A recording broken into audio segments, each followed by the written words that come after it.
Почитувани гледачи, во продолжение одиме со една шокантна вест, објавена во викенд изданието на весникот Шпиц. Насловот вика "Сите признаа, сите сме СДСМ".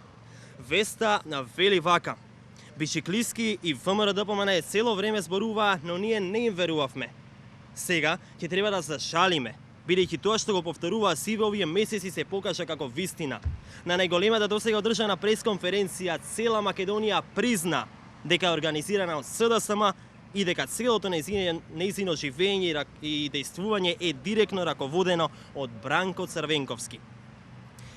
Вика вака: ние граѓаните кои живееме во оваа држава при целосна морална и кривична одговорност признаваме дека цело во ова време живеевме, работевме, размислувавме и дејствувавме така како што ни наложуваше Бранко Црвенковски, неговиот СДСМ. Во еден глас зборуваа над 2 милиони граѓани.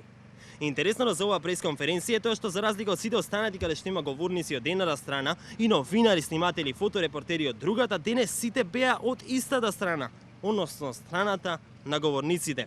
Камерите и фотоапаратите беа оставени сами да ја снимаат и да ја фотографираат пресконференцијата, а дури и новинарските екипи беа застанати на страната на повеќе од 2 милионскиот народ. Значи, ова е само дел од текстот од весникот Шпиц. Уште овој дел би сакал да ви го прочитам, бидејќи е навистина шокантен, почитувани гледачи. Сепак, можеби најинтересното на пресконференцијата беше тоа што на неа беа присутни и премиерот, председателот, сите министри пратеници, функционери. Неголемото изненадување беше појавувањето на премиерот и неговото признавање дека и неговото дејствување било во служба на СДСМ, што е своевиден апсурд, ќе мора да признаете, бидејќи освен што е на власт, токму тој беше еден од најгласните кои го критикуваа Бранко Црвенковски СДСМ, а сега испаѓа дека и тој бил дел од Бранковите платеници и дека всушност Бранко преку него владее со оваа држава. Значи, тоа го има во денешниот, односно во викенд изданието на весникот Шпиц. Навистина шокантно, почитувани гледачи, мора да признаете, јас се шокирав. Почитувани гледачи, верувам дека сите вие што ја следите емисијава редовно, ја следите поради хуморот, сатирата кои што се заштитен знак нели на оваа емисија. И обично секогаш емисиите се такви, се трудиме нели колку што е можно да бидат посмешни, поинтересни, позабавни, но досега една само претходно имало сериозен дел, тоа беше после полицискиот упад во А1 од 25 ноември. И ќе ми дозволите и сега да го направам истото, да имам еден посериозен крај на денешнава емисија. Од 25 ноември, кога власта за прв пат ја чепна А1, дојде кај нас изврши полициски упад, деновите навака, посебно после случувањата од четвртокот, блокирањето на сметката, излегувањето тука на улица и нели од кога не се знаеше што понатаму со А1, многу мои блиски, роднини, пријатели, познаници ми даваат поддршка, нели нормално, и веројатно како еден вид на утеха ми велат: абе Офе, што се секираш за тебе, нема проблем, и да се затвори А1, ќе се најде друга работа, сигурно ќе те бара многу телевизии. И да, во право се, ниту за мене, ниту за моите колеги од А1 телевизија нема да има никаков проблем, зошто впрочем би имало некаков проблем за лицата кои вие секојдневно ги гледате, им верувате, ги сакате и така натака. Зошто би имало проблем за новинарите кои ги прават најгледаните вести на најгледаниот медиум? Зошто би имало проблем за луѓето од техничкиот дел кои учествуваат во емитувањето и во креирањето на програмата на најгледаната телевизија? Зошто би имало проблем да најдат работа луѓето кои го сочинуваат тимот на најгледаниот медиум во оваа држава?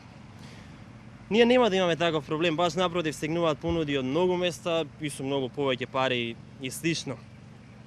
Ние нема да имаме проблем, но доколку се оствари намерата и желбата на власта да ја затвори А1, тогаш вие, почитувани гледачи, тогаш вие ќе имате проблеми, сите ние кои живееме на ова малечко парче земја.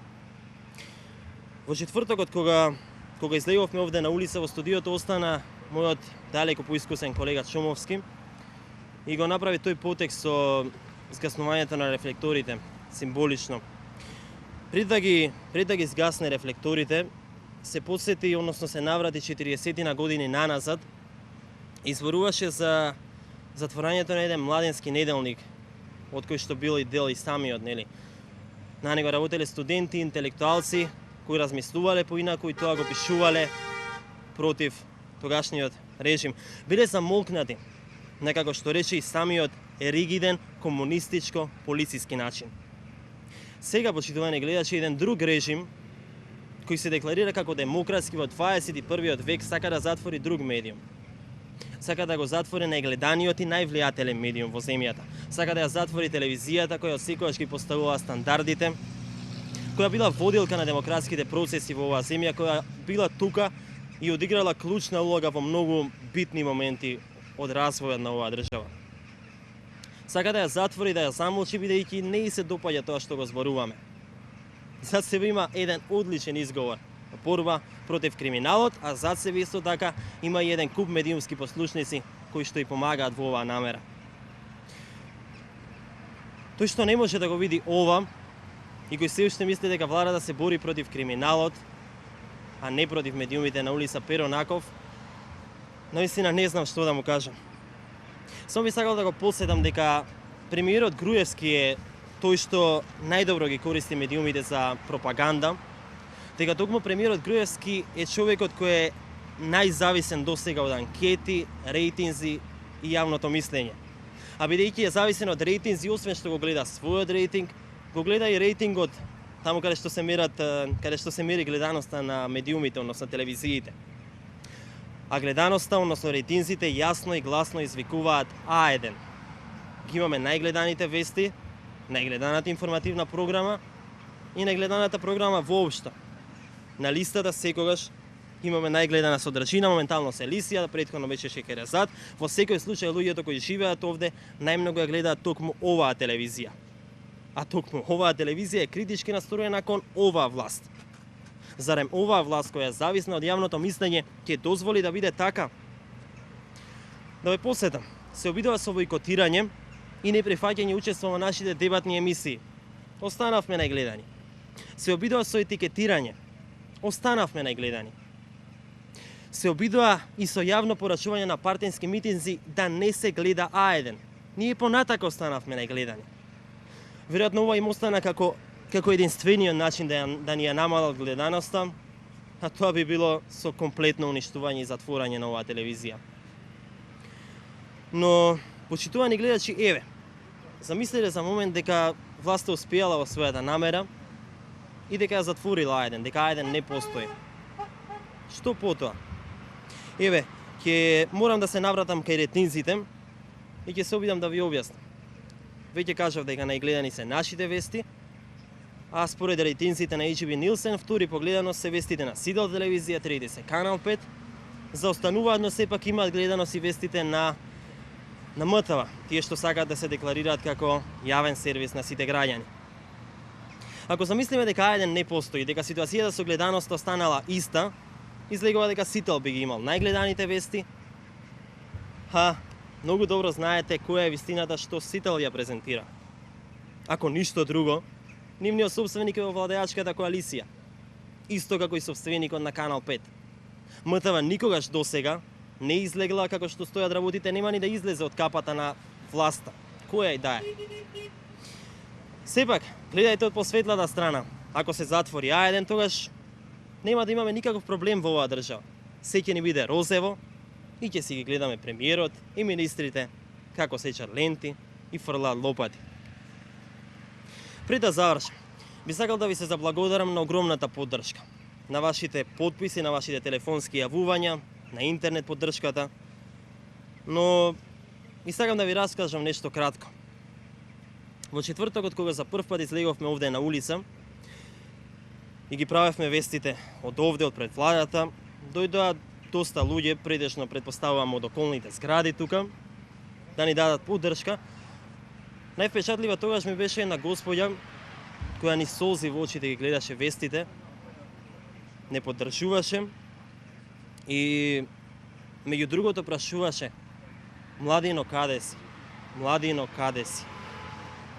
Искрено да ви кажам, не знаев што да ја одговорам. Да бевме во нека друга држава, може би ќе кажев дека младината веќе доаѓа навака. Во нека држава каде што младината осекогаш е била предводник на демократските процеси и случувања. Ама овде младината молчи и очигледно не ја интересираат ваквите работи. Овде во оваа држава единствените младини кои функционираат се оние на партиите, на ВМРО и на СДСМ. Затоа би сакал да ви се обратам и на вас, на младината, на моите колеги студенти. Реагирајте, направете нешто, излезете на улица. Не очекувајте некој да ве повика или организира. Организирајте се сами. Преку Facebook, например. Направете нешто кој ќе можете да им го раскажувате на вашите деца и внуци.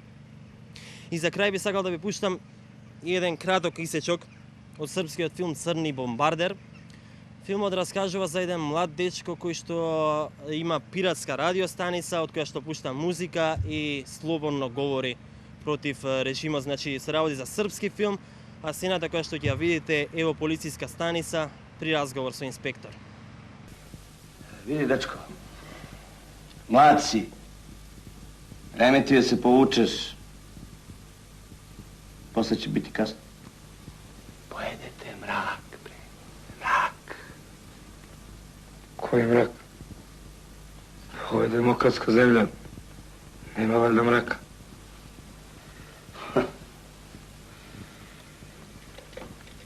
Demokratski mrak. Да не дозволиме да не изеде мракот. Реагирајте.